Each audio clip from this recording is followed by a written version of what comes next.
Bonjour, je suis Hervé Tarel, je suis plasticien, également comédien. Je suis installé à Tournon depuis 3 mois et voilà, j'ai la chance d'aujourd'hui de vous présenter un peu mon travail. Je me dis plasticien parce que c'est de la sculpture et de la peinture.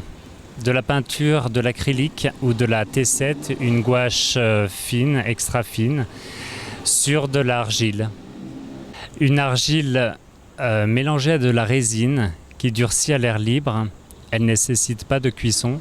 Je peins sur cette argile à la gouache T7, une gouache extra fine, et surtout à l'acrylique. Et ensuite c'est verni.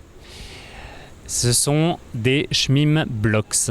Le nom est compliqué, mais un peu comme le travail qui est très, vous le verrez, un peu tout biscornu, tout tordu. C'est un nom inventé. On me demande souvent les origines des Schmim Blocks. Mais voilà, les origines, c'est moi qui les ai données. Schmim est complètement inventé. Blocks vient de bloc, blocks. Voilà, et depuis peu, je travaille sur de la toile. C'est une autre famille, une nouvelle famille qui est née à Tournon et qui est les Bloxboard. C'est déjà moins compliqué à prononcer. Pareil, blocks, on garde le bloc, car ce sont des tableaux en relief, board, tableau en relief, Bloxboard. Je suis savoyard, je suis d'origine savoyarde. J'étais longtemps à Paris, puis à Lyon.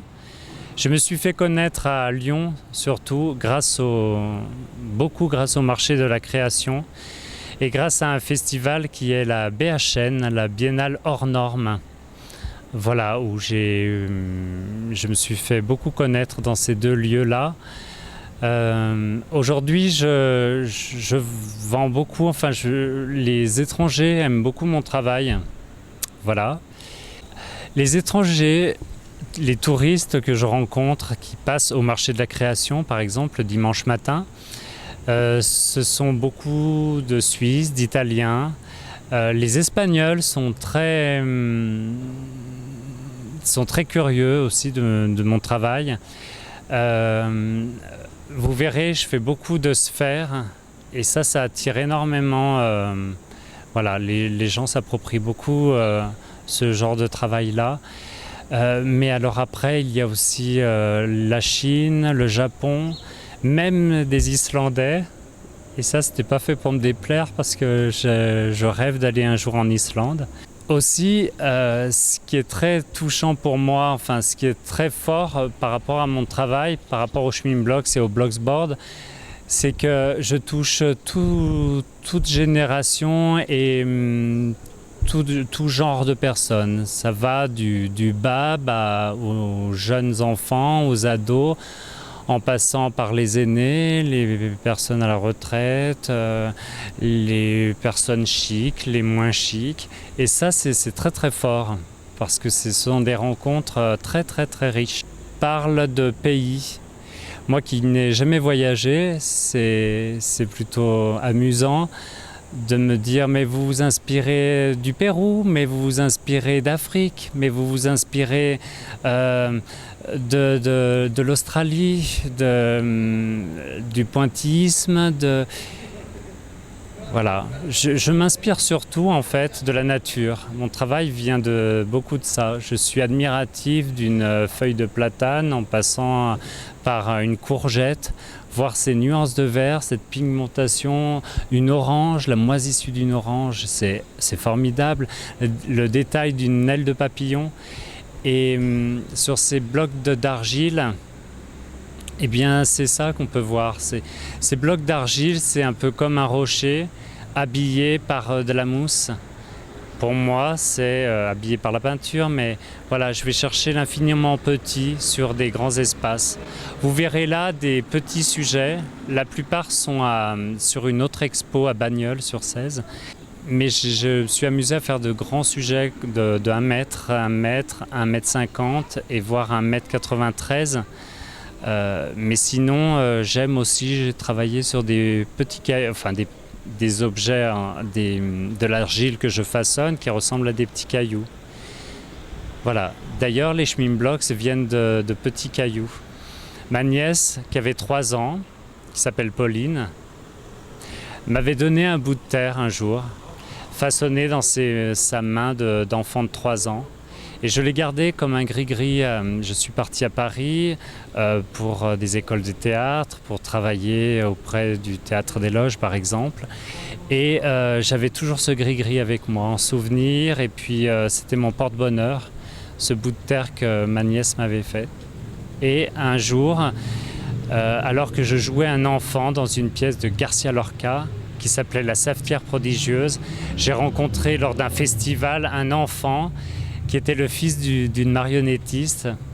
Et on s'est amusé à colorier des cailloux, des galets, des graviers. On s'amusait à y mettre de la couleur avec des feutres, avec ce qu'on avait. Et rentré chez moi, j'ai pris ce gris-gris et je l'ai peint. Et à partir de là sont nés les Schmimblocks. Vous en verrez, j'en fais toujours des petits. Les gens aiment bien s'approprier un petit Schmimblocks. On le met partout, on le garde avec soi, on le garde dans la main. Aussi, les Schmimblocks peuvent être touchés, ce qui est assez rare. En général, on ne doit pas toucher les œuvres. Moi, je permets. J'utilise d'ailleurs différents vernis pour cela. Différents vernis mat ou brillants. Certains ont des grains, d'autres pas, et permettent un toucher différent. Notamment, j'avais fait une exposition avec des non-voyants, et c'était très intéressant d'avoir leur regard. Exposer, pour moi, me permet d'avoir un regard extérieur. On est un peu dans son monde quand on peint. Et c'est vrai que d'avoir un regard, même négatif, est important. On n'en fait pas 3 plats, on en fait. Pour une exposition pour l'association L'Art et la Matière en Drôme des Collines, j'ai proposé dans une église qui était l'église du Grand Cerf à Saint-Julien, l'église de Saint-Julien, j'ai proposé de faire parler les Schmimblocks avec la statuaire du lieu.